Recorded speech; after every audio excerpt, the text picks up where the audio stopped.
ARNL.logic. This is the battle starting. Just another huge thank you to Chrono, who made this lava possible using some techno wizardry. Somehow managed to turn ramps into dishes for lava. Don't know how, but can't thank him enough for doing it because it has changed the way that this works. It makes it super obvious where people should not go. So we really do appreciate that, and one day, hopefully, we'll be able to get our own official version of the map that's even stronger than this one. Now, jumping on in Twig and Tank Tom. Oh, Twig, why don't you explain what you want to see out of the Kings, and after that, Tank Tom, tell me what you want to see out of the different play positions from the Peasants. Alright, so in the king's position, you got kind of two options. Either you can commie up with someone, maybe a buddy next to you. There are 8 kings, so maybe 4 groups of 2. Or you can just go it alone. Both viable options. You can get up by the 10 minutes a fusion, a T2 lab. If you're really greedy, maybe even a T3 lab off of a couple fusions. You want to be sending out constructors to get all those mexes. There's enough for 7 mexes for each of the 8 commanders. Remember that you do have that 45% bonus, so you don't need to build anywhere near as much wind or solar to get yourself to that T2 economy as you usually would. As I'm saying that, I'm still seeing some energy bottoming out for most of these commanders. No one reclaiming these crystals in the middle, actually. 1 or 2 players should be reclaiming the crystals. What I do like to see these days as well, which I don't do, is build vehicles. Those construction vehicles can traverse across the land at about a speed of 20 faster than the bots. So getting those mixes up faster, realizing that metal's really good. If you do commie eco, you do get your T2 a bit faster, but you also do lose the opportunity to reclaim the lab for that extra bonus metal. So yeah, I do like to just do it solo, unless I've got maybe someone that really knows how I play next to me. Someone like Prey. I know we used to do that. We haven't played in the middle together for a while. Maybe we're going to get on that next week. In the 8-person situation, that is. These 3-player ones, like last game, a little bit different. But anyway, we are 2 minutes in. Tom, you can talk about the Peasants.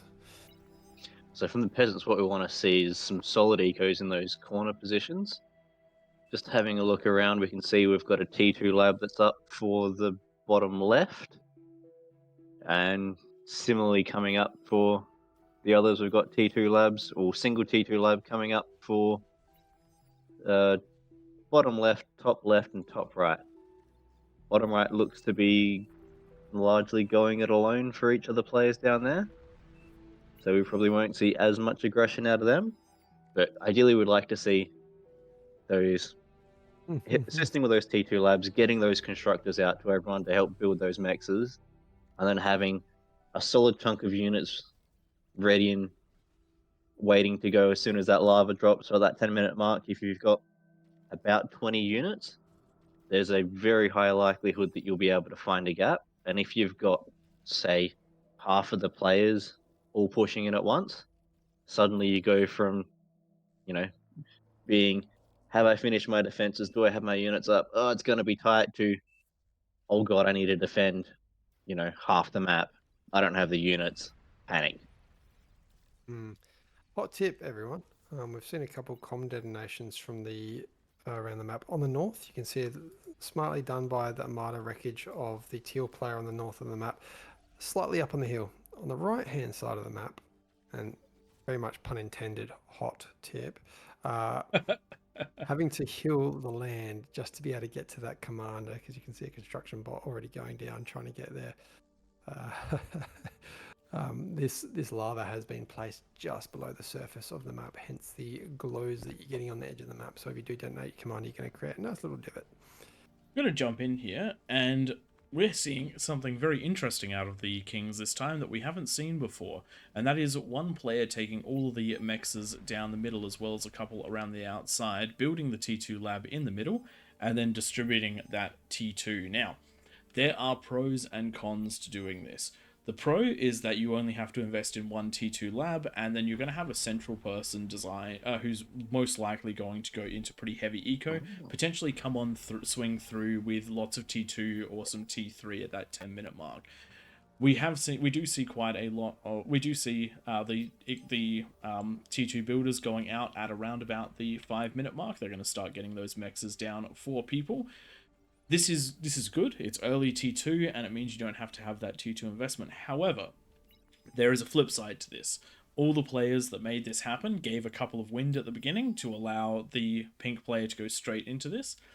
And the other big thing, this is I think probably going to be the biggest one. They lose the value of reclaiming their T2 lab to get the fusion. They lose the value of doing that. So they're losing a large chunk of metal, and a lot of them haven't reclaimed their T1 labs either. So they're losing that too. So the question is getting those T2 mexes up earlier a good idea, or is getting the reclaim a good idea? And only time will tell for this one, but I'm really excited to see what happens and to see how this goes. It does look like the pink player only having to defend one entrance, the red player taking 3 in exchange for that T2 builder. I'm going to be really interested to see if this plays out, because this could potentially be a new meta, though if I were to guess on how it would be best played in the future, I would rather see something similar to what's happened with Duffy, where they get that 1 minute T2, distribute out to everyone, share wind, that sort of thing. Because interestingly enough, it's almost better to get a APHIS. In fact, when I say almost, I mean it's because I'm unsure, not because it's either one way or the other.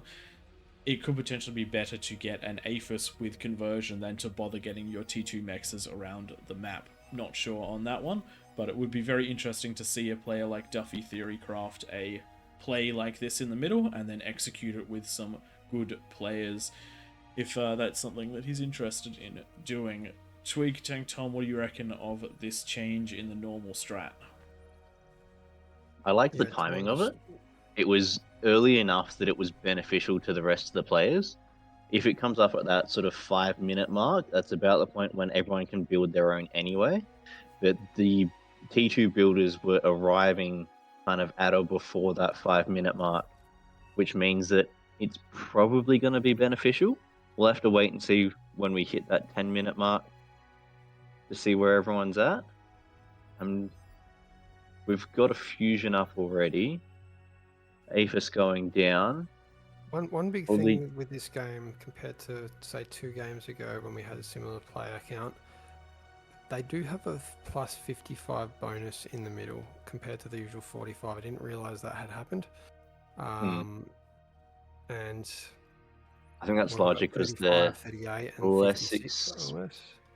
less experienced as kings, and it definitely plays a bit different being in the middle because you've got the extra resources. Build power is a huge limiting factor compared to typically, because you end up with enough resources that spending them becomes the challenge.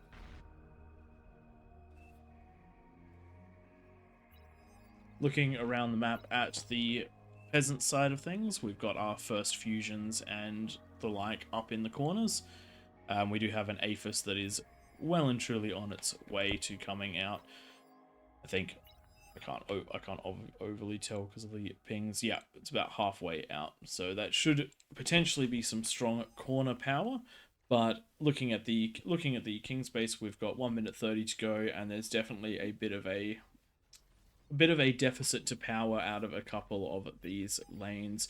The very top and the very bottom, I think, are going to struggle quite hard through the rest of this game. I think for Red, that was he tried to build an APHIS, realized he didn't have the build power, it wasn't going to be up in time, and That decided to might have switch been back to a accidental. fusion. Oh, left So I think it was and right are fine. It's top and bottom that are going to struggle. yes, that is a severe lack of economy. Yeah. Yes. Some advanced solos going down. I have been enjoying advanced solos recently just because they build so quickly. So when you've got resources to spend and build power available, they're a good way to get that energy boosting. Yes, they are. They do help. They do help if you try to go straight into an APHIS on this map. You can put a couple of those down just to balance your energy. If you're going to try and do that, my recommendation is aim for 1,000 energy a second. That allows you to get an APHIS pretty well in this map on the plus 45. 10 seconds to go, lava will disappear. There will be a slight jolt in the map when that happens. And then it will be game on. Looking around the map though, not a huge amount to be happening at that 10-minute mark. In fact, I only see some Not one very, very peasant small Oh. forces out of the peasants. We have a group of 7 blitzers going in. And that's it. That's it for It this runs to the 10-minute bottom mark. right. Yeah, this And is not good for the unfortunately, peasants. they're into the defended lanes. Yes. So You can see they on the are bottom sneaking left, past a little bit. there's blitzers getting through, and once you're past the defenses, keep on running. Yes, I would have liked to see these welders a little bit deeper in, but even if they take out that mechs, not a big loss because it is only a tier 1 mechs. There we go. That is them cleared out, and it does look like we're going to have a super passive game for now. We do have a... Coming out of pink on the right side for the Kings. Marauders are a unit that you can use in this. Whether I would recommend that or not so much. These are a unit that doesn't deal with density very well. They're a great... They're in multiplayer, they're a fantastic unit because they're very fast. And that speed allows you to get strong T3 into the back lines and destroy eco. In something like this where you have to push through lanes, they just don't have that pushing power, and they really Push on the right hand. Sorry, the left hand side with the red. Yes. Going through Red Mad getting out. D Good guns, D guns. absolutely mad D guns. Enough still get through that a lot of damage is going to be done, but that was absolutely insane. That com up to 35 kills. And it does look like Chiva More good will D-guns manage coming to out there. clean that up. And now Lost some wind, but only losing some wind is a good trade for that many units coming down the ramp. And with that, the blue player did try to push in behind it, thinking that there would be no units, but red does have enough economy to spam out this T1 and clean those up nicely. I do like the response of immediately going in after, hoping that there wasn't going to be anything, because more often than not, there isn't. And if it had been, say, at the other ramp, then there was a good chance he could have made it in. Does look like a push in the top right-hand corner. Some snipers with a couple of blitzers in front, as well as a stout push heading in from the lane next to it. Does look like these players are coordinating because while that's going on, the dark purple player is making their way in as well. Unfortunately, this push has effectively been blunted, but the snipers could still get a lot done. They don't have a lot of energy behind them though, so that bar does need to be dragged up so that more than one can shoot at a time. Still reasonably passive game going on. The Kings are scaling nicely. They're currently sitting at 3/4 of the eco of the peasants, and that is not something that is going to be that's not a comfortable position for the peasants. If the peasants had super corners, that'd be fine. But the peasants currently not overly scaling in the corners, which means that the Kings are going to be catching them at a rate of knots, so long as any sort of economy is being put down and built in the background. And we do see an APHIS coming up. We do see some wind scaling. And we will see hopefully a lot more of that going on. It does look like the left corner is trying to activate. They've sent some spam in, but that is being cleaned up right now by Starlights. We have got some offensive persecutors up on that top left side. That is not something that players are allowed to have going. Twig, if you can ping that one for removal. Seems to be Marauders are the play of the game this time around. Got Marauders on both sides. Push coming out of this right-hand side. We'll see if they can make it up the ramp. The thing which is crazy is that Beamers don't actually trade badly with Marauders. If you have a decent number of Beamers, they can actually do a lot of damage to Marauders. Look at it, look at that one at the front. This is an expensive T3 unit, and a handful of Beamers has just knocked down several of them. They're still going to get through, and because of the way that the wind has been built, there's still a great opportunity for a lot of damage, but this was what I was talking about the pushing power being a problem and the density being a problem. A lot of them getting it taken out on their way in, and then struggling to make do because of just a handful of defenses. On the other side, though, the Marauders do push in a little bit more successfully, but even still, there is only the one left in the back line, not doing super well right They did manage to take a commander out on their way in, and as a king, that's the best sound you can hear. enemy commanders dying, Yes, because then it yes. means it's one less thing to degun your T3 when it comes through. Oh man. Something which always terrifies me anytime that I push is like, am I going to run my units into a comm and am I going to lose them all to a D-gun? Mm-hmm. And that is not the thing that you want to have happen. Some efficient There's trades always- going on. success on the right with these marauders because they are just coming in continuously. Yep. Despite taking damage, they are managing to.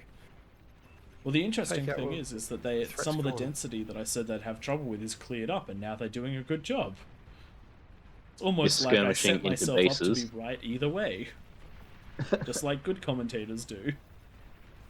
But yes, I never said the Marauders couldn't be Ooh. effective, just that I don't think that Fiends they in were the any middle. more effective than I don't think that they were any more effective than Bulls might have been. Yeah, And get in because the of middle. going into that T3, they have allowed for some units to get into the middle, and this is relatively undefended here with most of the units available to protect coming out of a T2 lab or a T3 lab.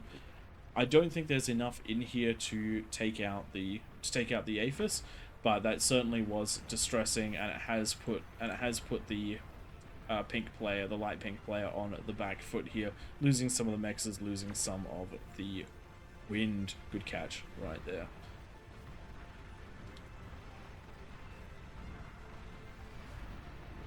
Does look like the top right corner is pushing spam in front of the snipers, but it does look like yellow is holding. And looking at the charts, just gonna wait for the reclaim to balance itself out before we determine what the actual incomes are. But if those are holding steady without reclaim, then it is sitting at around about 100% bonus towards the peasant side of things, which is quite the difference. This strategy in the middle, whilst it did look like it could have potential, I don't think it changed the face of the game right out of the gate. I think the thing which is more likely to change the game is how a lot of if all the kings are capable of playing their role and getting that T2 T3 energy production online in that 10 minutes. I think that's probably slightly more impactful than the sharing of the. Ideally, of what the you like to see comms. from the Kings is that they continue to build some of that eco. Yes. I know it gets real challenging when you stretch for APM when you're fighting on the front lines and trying to deal with all the things that are happening, but just setting, a builder to just have a queue to keep going, so that, a few minutes down the line, you've got more eco to produce more units to keep fighting on that front line. Does look like the Marauders doing decently well on the left-hand side, clearing up yet another comm and now marching through the bases. One thing that I definitely recommend once you are into the enemy bases, don't worry too much about clearing out the defenses on the ramp. Just keep those units wandering around in the back lines, picking off whatever you can. Lost 3 to demons and Carganes that probably didn't need to be lost, and had they made their way up and towards the back, could have had a much larger impact on a couple of defenses. Twig, what have you seen? I'm just looking at what you're doing, what you're looking at. The Rauders aren't the best for King of the Hill, but God, they are fun to use. They are fast, and just you can keep them just out of the range of a commander if you micro them really well. Sometimes I'll do better with one Marauder than I'll do with a handful of them. Does look like Orange is in a bit of trouble here with some Tiger tanks pushing through and taking out a lot of that build power. They will be cleaned up by these Fiends, but that is the T3 lab stalled out of that player, and since they have eaten that T2 lab, they're not going to be able to get many defenses out. So if there was any sort of push at this time, which, oh look, there is, this could be a rather large problem. We do need the cream player to step in and assist Orange, because without that it will turn into a much bigger deal. One Tiger pushing in. Will it get the... No, it won't. Targeted the wrong thing. Could have potentially grabbed a little bit of that conversion, but did not. Orange is in trouble though, because without that extra build power, going to need support from all the players around it. Starlight's pushing in out of the cream player, but those are definitely needed for defense more than anything else right now. They are taking a good amount of damage from Azar, as well as some... I think it's actually just Azar. And a Negotiator. It's that point in time now where I do feel the Kings really had that advantage. The eco's been in the lower double digits of difference, where usually we see it in the higher double digits between the peasants and the kings, and that difference on the top right of your screen. And because the Kings haven't been able to take out enough peasants in the first minutes, similar to games ago when I was a king, it's allowed those corners to now come online, and we are seeing just a little bit too much to overwhelm the Kings. Even Red, who is doing very well, has had the ramps plugged by Green and a few other players, and now it's allowing for some counter attacks. Good pressure from this bottom side, being able to push in. There's been constant pressure both from the Kings and from the peasants on this bottom side. And at the moment, the peasants definitely have the advantage. Yes, with the blue players pushing well and truly into orange, orange is about to lose his fusion that is attached to his build power. That is going to be a big problem. The player decided to grab, or not? Oh, he's gonna get that one. There Yeah, we he go. does get it. There we go. Decided to get that extra fusion instead of a T2 lab, which has not paid off for them. 2 invisible fusions there, but they will be seen momentarily, and then they will also go down. And this is a nice big open hole into the base, and it does allow them. Good use of scuttles. Where? Right there. Scuttles have popped all the build power for that base. Very, very nice. We do like scuttles, but with this part of the base being opened up, that was a scuttle. There are scuttle explosions happening all around. A couple of lag spikes going on right now. Apologies for that one. But looking around, the next target does seem to be the cream player, though I think that if you massed enough T1, you'd be able to go very heavily into the middle of the map. Some T3 coming to defend that spot. Not a bad idea to keep attacking. This base is so dense that taking out a couple of things like these hardened energy storages and fusions will pop the build power and then take away this player's ability to fight back. If I was the peasants in this bottom right corner, I would everyone should just come online. They should rush the green player right now, and that'll win you the game. There's too many players right now still building pork, and yeah, not units. Does look like green is now into red space with these welders. This eco was built very deep into the donut, and that allowed for a very quick assault from the green player and no reaction time from the red player. Red doing their best, but unfortunately they now have welders and snipers in. Their economy is going down very, very quickly. They've just lost a huge chunk of their build power, and I think that was all of their conversion, so their metal production now is incredibly low. The APHIS are at risk, and the snipers are taking their toll with a couple of Kargis in front to defend. These snipers should be able to do a lot of damage. Thankfully, the demon identifying the red player identifying it and pushing the demon and other units into those snipers, taking those out, but that's a huge setback, and that's popped the loss of those two of that 1.5 players has dropped the red eco down by almost 500 metal, which is going to be a big problem for the team, because now it is a 100% difference between the Kings and the peasants, and we've all seen what happens when there is a 100% difference. Looking at the top side of the map, the white player has come online. In fact, I think there's 2 white players have come online to a decent extent. They've pushed the maroon player back, and this is starting to look a bit like a couple of the other games we've had tonight. Just a few of the Kings players just that little bit ill prepared, and then that starts to tip the scales constantly.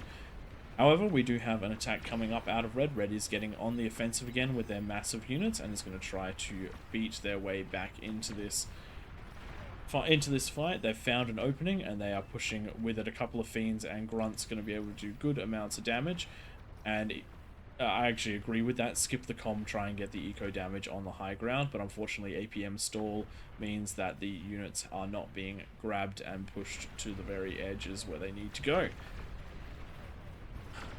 Big fiend push heading towards cream, but with that line of bulls there, it does look like that has been deflected, so the peasant is green now getting fiends in from the right hand side though.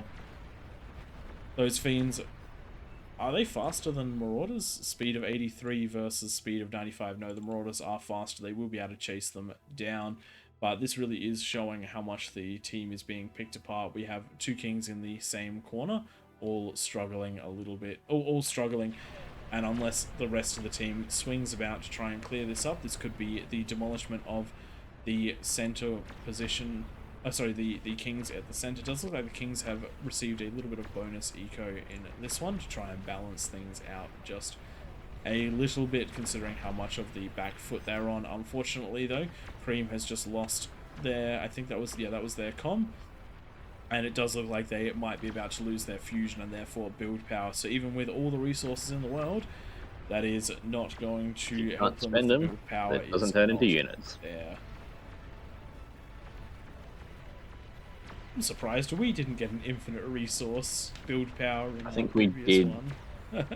right at the end, but for me, I had no build power left at that point, so it didn't make any difference. The issue we had was mostly APM. the unit cap. Oh yeah, that's true. Yeah, the unit cap was what did us in. I don't know whether it was less this time round or not. It was smaller for sure. I remember it being 600 and something last week. It was 400 and something this week. That explains why it was so rough for us. But that does mean that next time we'll just need to bump that up so that we can actually have a fighting chance. I think for the whole game, like that unit cap's worked out on because there was an extra 20 players in the game, so that makes sense maybe. I mean, I'm not entirely sure. I really don't know how it works. The only thing that I thought was that it was 2,000 divided by the team, but that doesn't make sense in an 8v8 game because that would not be very many units per player. And considering that build power is such a big important thing, if you look at the Kings right now, between all of them they have 300 plus build turrets just in one faction. They have almost 500 build turrets between them, so that 2,000 for the whole team sounds like it could be a bit rough when spam is one of those essential things needed to break through the eco splits. Does look like we're starting to get a bigger push coming from the top side of the map, this time T2 instead of T1. We have Sheldons, we have Mausers, we have Ambassadors. They're fighting into some rough units such as the Mammoths and a couple of their own Arbiters and Sheldons, but this is a massive force to be pushing it, and with spam it probably will be quite successful in doing so unless another player can come in and help. Does look like Yellow's trying to get on the counter-offensive and siege using the Vanguards. It's actually something that would be very much so worth us considering doing if we're playing, if we do end up doing that challenge again in the middle. Just set up some Vanguards to blanket fire all of the high ground positions. Just deny all that. I know that's something I really should have looked into while I was playing, but while you're playing you don't always make the best of decisions. Does look You're like busy trying to do all the things and then forget some of the simple stuff. Yes, you definitely do. Does look like the T2 lab going down for the Maroon player, and now they're in pretty dire straits. There is a Titan, but it is heading for its own defense more than anything else. And it does look like the map is in a struggle state for quite a lot of these players. Red has been very, very, very successful with a counter-offensive. All of this fire just melting through absolutely everything. But these were the units that were made during that moment of infinite eco, and now that they have been cleaned up, Red doesn't have. Oh, we're going to actually, see they do have Yellow a eco go down from a whole bunch of Ambassadors at distance. Last missile coming down right now. Where?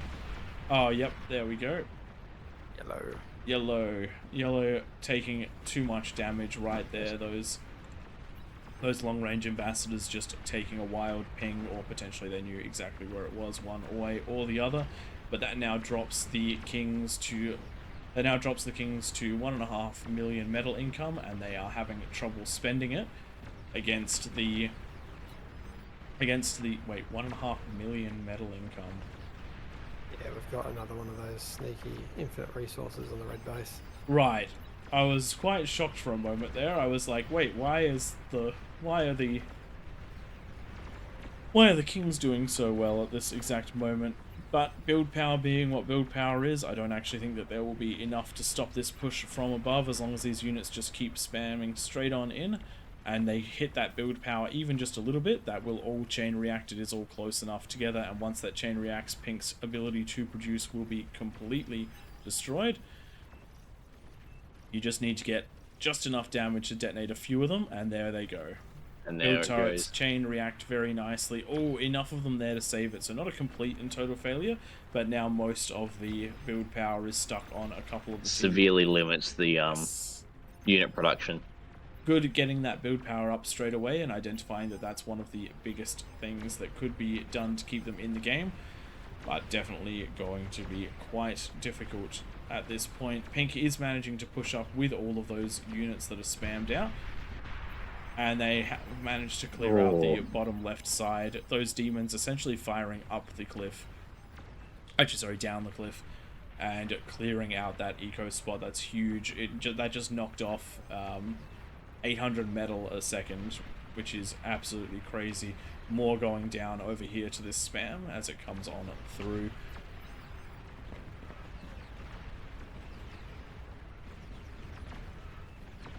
All of these titans, just big menace and absolutely cracking their way through everything. It does look like these demons may actually get the chance to clear up another eco center, but based on how they're moving, they might actually leave this corner in a position that can be recovered quite nicely, which is a very surprising move. But getting as much damage in the line as you can, also a good idea. Top left, even though they had that big push of demons in, has managed to recover quite nicely. And this is turning into a three corners against one half. Kings versus peasants matchup. Massive push of fiends though is going to This go is into going that to take build out a power. whole lot of build power.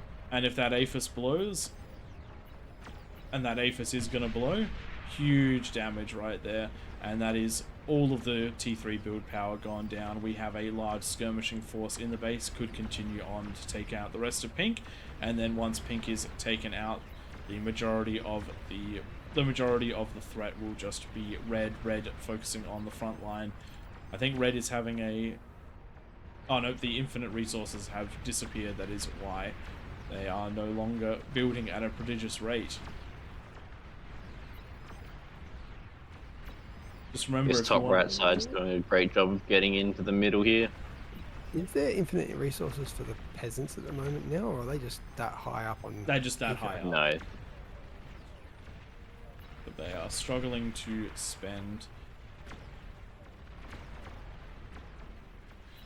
Does look like there's going to be one final push out of the Kings, who are going to try to clear up that middle and regain that ground that they've lost. But with only 2 Aphis left on the field, this is going to be a peasant side victory. Just remember the large units that you saw here, so the 25x Pulsar and the infinite resource spawning Aphis. If you want to get them, just make sure you plug in a controller. I would give the Konami code a try. It unlocks interesting things in your menu. Thanks. Alright, that is the end of this one. Let's have a quick look at those stats. Peasants ahead in damage by around about 1 million. Damage efficiency, the peasants well ahead at 105% to 75%. Metal produced, irrelevant because of the infinite Aphis. Let's have a quick look at those graphs. Not because the production will tell us anything. It will just look like this.